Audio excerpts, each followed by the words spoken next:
प्रिय बच्चों नमस्कार। 10वीं की कक्षा में आपका स्वागत है। बच्चों आज मैं आप लोगों को आपका 9वां पाठ दो कलाकार कहानी समझाने का प्रयास करूंगी। ये कहानी एक बहुत ही खूबसूरत कहानी है जिसकी लेखिका हैं श्रीमती मन्नू भंडारी। चलो बच्चों आप पाठ पढ़ते हैं। ए रूनी उठ। और चादर खींचकर चित्रा ने सोती हुई अरुणा को झकझोर कर उठा दिया, यानी जोर से हिलाकर उठा दिया। अरे क्या है? आंख मलते हुए थोड़े खिजलाहट भरी आवाज में अरुणा ने पूछा। चित्रा उसका हाथ पकड़कर खींचती हुई ले गई और अपने नए बनाए हुए चित्र के सामने ले जाकर खड़ा करके बोली, देख मेरा चित्र पूरा हो गया। ओह, तो इसे दिखाने के लिए तूने मेरी नींद खराब कर दी, बदतमीज कहेंगी। अरे जरा इस चित्र को तो देख, ना पा गई पहला इनाम तो नाम बदल देना। चित्र को चारों ओर से घुमाते हुए अरुणा बोली, किधर से देखूं यह तो बता दे। 1000 बार तुझसे कहा कि जिसका चित्र बनाए उसका नाम लिख दिया कर, जिससे गलतफहमी ना हुआ करे, वरना तू बनाए हाथी और हम समझे उल्लू। फिर तस्वीर पर आंख गड़ाते हुए बोली, किसी तरह नहीं समझ पा रही हूं कि 84 लाख योनियों में से आखिर यह किस जीव की तस्वीर है। बच्चों आपको पता है यहाँ 84 लाख योनियां किसे कहा गया है? हमारे शास्त्रों में लिखा है कि मनुष्य 84 लाख बार जन्म लेता है, यहाँ उसी का जिक्र है। तो आपको यह कोई जीव नजर आ रहा है? अरे जरा अच्छी तरह देख और समझने की कोशिश कर। अरे ये क्या, इसमें तो सड़क, आदमी, ट्राम, बस, मोटर, मकान सब एक दूसरे पर चढ़ रहे हैं, मानो सबकी खिचड़ी पकाकर रख दी हो। क्या घन चक्कर बनाया है। और उसने वह चित्र रख दिया। जरा सोचकर बता कि यह किसका प्रतीक है? तेरी बेवकूफी का। आई है बड़ी प्रतीक वाली। अरे जनाब, यह चित्र आज के जीवन में चल रही उलझन की तरफ ध्यान खींचता है। समझी, मुझे तो यह चित्र तेरे दिमाग में चल रही उलझन ही लग रही है, बिना मतलब जिंदगी खराब कर रही है। और अरुणा मुंह धोने के लिए बाहर चली गई। लौटी तो देखा 3-4 बच्चे उसके कमरे के दरवाजे पर खड़े उसकी राह देख रहे हैं। आते ही बोले, दीदी। सब बच्चे आकर बैठ गए। चलिए। आ गए सब बच्चे? अच्छा चलो, मैं अभी आई। बच्चे दौड़ पड़े। क्या ये बंदर पाल रखे हैं तूने भी? फिर जरा हंसकर चित्रा बोली, एक दिन तेरी पाठशाला का चित्र बनाना होगा।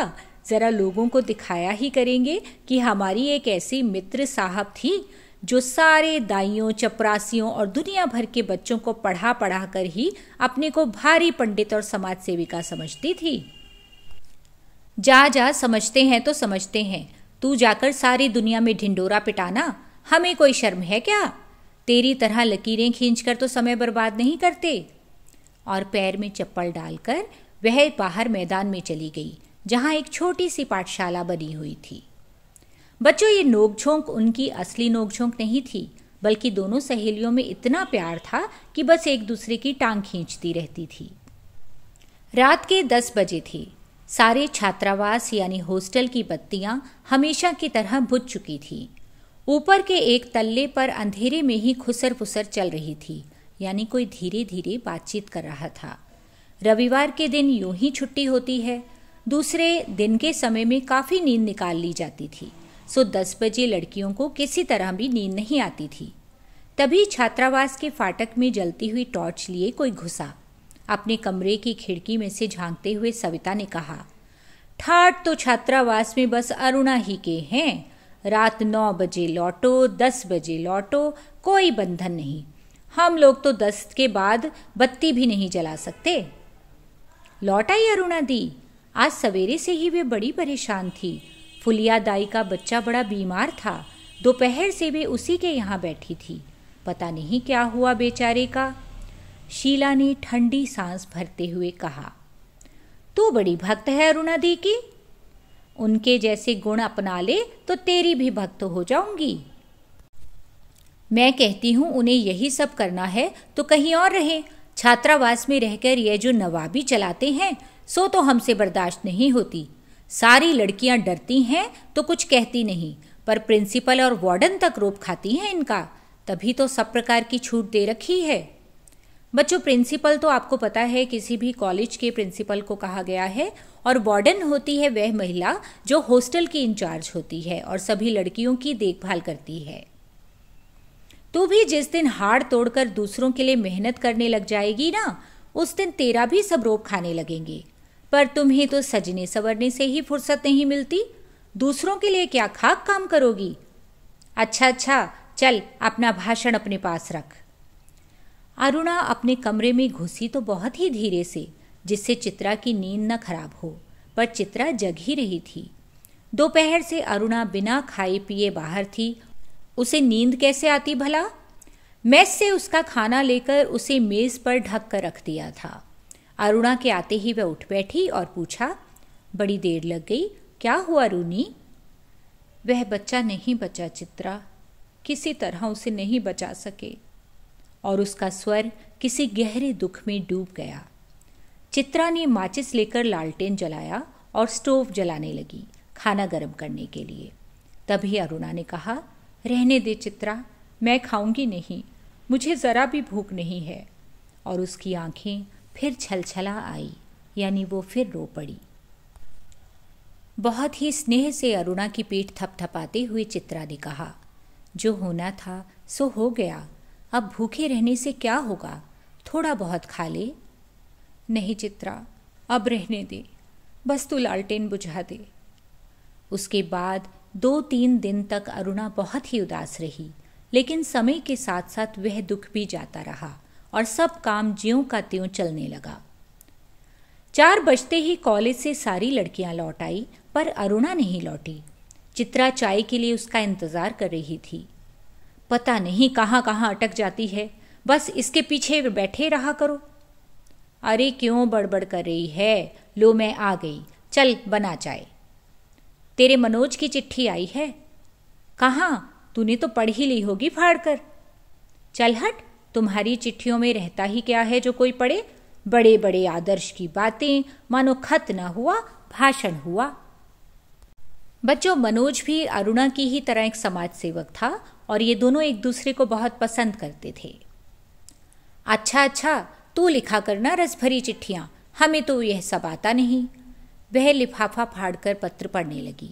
जब उसका पत्र समाप्त हो गया तो चित्रा बोली, आज पिताजी का पत्र आया है, लिखा है जैसे ही यहाँ की पढ़ाई खत्म हो जाएगी मैं विदेश जा सकती हूँ। मैं तो जानती थी पिताजी कभी मना नहीं करेंगे। हाँ भाई, धनी पिता की इकलौती बिटिया ठहरी, तेरी इच्छा कभी टाली जा सकती है? पर सच कहती हूँ, मुझे तो ये सारी कला इतनी बेमतलब लगती है कि बता नहीं सकती। किस काम की ऐसी कला जो आदमी को आदमी न रहने दे? तो तू मुझे आदमी नहीं समझती, क्यों? अरे इस लगन को देखकर ही तो गुरुजी कहते हैं कि वह समय दूर नहीं जब हिंदुस्तान के कोने कोने में मेरी शोहरत गूंज उठेगी। अमृता शेरगिल की तरह मेरा नाम भी गूंज उठे, बस यही तमन्ना है। बच्चों, अमृता शेरगिल भी भारत के बहुत प्रसिद्ध चित्रकारों में से एक हैं। कागज पर इन बेजान चित्रों को बनाने की बजाय 2-4 की जिंदगी क्यों नहीं बना देती? वह काम तो तेरे और मनोज के लिए छोड़ दिया है। तुम दोनों ब्याह कर लो और फिर जल्दी से सारी दुनिया का कल्याण करने के लिए झंडा लेकर निकल पड़ना। और चित्रा हंस पड़ी, फिर बोली, अच्छा यह बता कि तेरी यह सब करने से ही क्या हो जाएगा? तूने अपनी अनोखी पाठशाला में 10-20 बच्चे पढ़ा दिए तो क्या निरक्षरता मिट जाएगी? बच्चों, निरक्षरता का मतलब होता है अनपढ़ता। या झोंपड़ी में कुछ औरतों को हुनर सिखाकर कुछ कमाने लायक बना दिया तो उससे गरीबी मिट जाएगी? अरे यह सब काम एक के किए होते नहीं। जब तक समाज का सारा ढांचा नहीं बदलता तब तक कुछ होने का नहीं, और ढांचा ही बदल गया तो तेरे मेरे कुछ करने की जरूरत नहीं, सब अपने आप हो जाएगा। 3 दिन से तेज वर्षा हो रही थी। रोज अखबारों में बाढ़ की खबरें आती थी। बाढ़ पीड़ितों की दशा बिगड़ती जा रही थी। बच्चों, जब बारिश बहुत ज्यादा होती है और चारों ओर जल थल एक हो जाता है, उस स्थिति में उसे बाढ़ कहा जाता है। आज शाम को एक स्वयं सेवकों का दल जा रहा है। प्रिंसिपल से अनुमति ले ली, मैं भी उनके साथ जा रही हूँ। स्वयंसेवकों का दल कहा जाता है बच्चों उन लोगों को जो किसी भी विपरीत परिस्थिति में, किसी भी दुख की घड़ी में स्वयं सेवा करने के लिए आगे आते हैं। और अरुणा तो थी ही स्वयंसेवक। शाम को अरुणा चली गई। 15 दिन बाद वह लौटी तो उसकी हालत काफ़ी खस्ता हो गई थी, काफ़ी खराब हो गई थी। सूरत ऐसी निकल आई थी मानो 6 महीनों से बीमार हो। शाम को चित्रा गुरुदेव के पास से लौटी तो अरुणा को देखकर बड़ी खुश हुई। अच्छा हुआ तू लौट आई। मैं तो सोच रही थी कहीं तू बाढ़ पीड़ितों की सेवा करती ही रह जाए और मैं जाने से पहले तुझसे मिल भी ना पाऊं। क्यों, तेरा जाने का तय हो गया? हाँ, अगले बुध को मैं घर जाऊंगी और बस 1 सप्ताह बाद हिंदुस्तान की सीमा के बाहर पहुंच जाऊंगी। उल्लास उसके स्वर में छलका पड़ रहा था। सच कह रही है, तू चली जाएगी चित्रा। 6 साल से तेरे साथ रहते रहते ये बात ही तो मैं तो भूल गई कि कभी हमको अलग भी होना पड़ेगा। तू चली जाएगी तो मैं कैसे रहूंगी? अरे 2 महीने बाद शादी कर लेगी, फिर याद भी ना रहेगा कि कौन कमबख्त थी चित्रा। बड़ी लालसा थी तेरी शादी में आने की, पर अब तो आ नहीं सकूंगी। अच्छी तरह शादी करना, दोनों मिलकर सारे समाज और सारे संसार का कल्याण करना। आज चित्रा को जाना था। हॉस्टल में उसे बड़ी शानदार विदाई मिली थी। अरुणा सवेरे से ही उसका सारा सामान ठीक कर रही थी। एक एक करके चित्रा सबसे मिलाई, बस गुरुजी के घर की तरफ चल पड़ी। 3 बज गए पर वह लौटी नहीं। अरुणा उसका सारा काम खत्म करके उसकी राह देख रही थी। और भी कई लड़कियां वहां जमा थी। कुछ बार बार आकर पूछ जाती थी चित्रा लौटी या नहीं। 5 बजे की गाड़ी से वह जाने वाली है। अरुणा ने सोचा वह खुद जाकर देखा है कि आखिर बात क्या हो गई। तभी हड़बड़ाती सी चित्रा कमरे में आई। बड़ी देर हो गई ना। अरे क्या करे, बस कुछ ऐसा ही हो गया कि रुकना ही पड़ा। आखिर क्या हो गया ऐसा जो रुकना ही पड़ा, सुने तो। 2-3 लड़कियां एक साथ बोली। गर्ग की दुकान के सामने पेड़ के नीचे अक्सर एक भिखारिन बैठी रहा करती थी ना। लौटी तो देखा कि वह वहीं मरी पड़ी है और उसके दोनों बच्चे उसके सूखे शरीर से चिपक कर बुरी तरह रो रहे हैं। जाने क्या था उस सारे दृश्य में कि मैं अपने को रोक नहीं सकी। जल्दी से उसे एक कागज पर उतार लिया। बस इसी में इतनी देर हो गई। चर्चा इसी पर चल पड़ी। कैसे मर गई? कल तो उसे देखा था। किसी ने कहा, अरे जिंदगी का क्या भरोसा, मौत कहकर थोड़ी आती है, आदि आदि। पर इस सारी चर्चा से अरुणा कब खिसक गई कोई जान ही नहीं पाया। 4:30 बजे और चित्रा हॉस्टल के फाटक पर आ गई, पर तब तक अरुणा का कहीं पता नहीं था। बहुत सारी लड़कियां उसे छोड़ने को स्टेशन आई, पर चित्रा की आंखें बराबर अरुणा को ढूंढ रही थी। उसे पूरा विश्वास था कि वह इस विदाई की वेला में उससे मिलने जरूर आएगी। 5 भी बज गए। रेल चल पड़ी। अनेक रुमालों ने हिल हिलकर चित्रा को विदाई दी, पर उसकी आंसू भरी आंखें किसी और को ही ढूंढ रही थी। पर अरुणा न आई सो न आई। विदेश जाकर चित्रा तन मन से अपने काम में जुट गई। विदेशों में उसके चित्रों की धूम मच गई। भिखमंगी और 2 अनाथ बच्चों के उस चित्र के बखान कई अखबारों में हुए। नाम और शोहरत पाकर चित्रा जैसे अपना पिछला सब कुछ भूल गई। पहले साल तो अरुणा और उसके बीच चिट्ठियों का लगातार आना जाना लगा रहा, फिर कम होते होते एकदम बंद हो गया। पिछले 1 साल से तो उसे यह भी नहीं मालूम कि वह कहाँ है। नई कल्पनाएं और नए नए विचार उसे चित्र बनाने की प्रेरणा देते और वह उन्हीं में खोई रहती। उसके चित्रों की प्रदर्शनियां होती। बच्चों प्रदर्शनी कहते हैं एग्जीबिशन को, जो किसी एक बड़े से कमरे में चित्रों को सजा कर रखते हैं और वहां लोग आकर उन्हें देखते हैं। अनेक प्रतियोगिताओं में उसका अनाथ शीर्षक वाला चित्र पहला इनाम पा चुका था। जाने क्या था उस चित्र में, जो देखता वही हैरान रह जाता। दुख और गरीबी जैसे सामने आकर खड़ी थी। 3 साल बाद जब वह भारत लौटी तो बड़ा स्वागत हुआ उसका। अखबारों में उसकी कला पर, उसके जीवन पर अनेक लेख छापे। पिता अपनी इकलौती बिटिया की इस कामयाबी पर बहुत खुश थे। समझ नहीं पा रहे थे कि उसे कहाँ कहाँ उठाएं बिठाएं। दिल्ली में उसके चित्रों की शानदार प्रदर्शनी हुई। उस प्रदर्शनी को देखने के लिए जनता उमड़ पड़ी थी। भूरी भूरी प्रशंसा हो रही थी, यानी बहुत तारीफ हो रही थी, और चित्रा को लग रहा था जैसे उसके सपने सच हो गए। भीड़ भाड़ में अचानक उसकी भेंट अरुणा से हो गई। रूनी कहकर वह भीड़ को भूलकर अरुणा के गले से लिपट गई। तुझे कब से चित्र देखने का शौक हो गया रूनी? अरे ये बच्चे किसके हैं?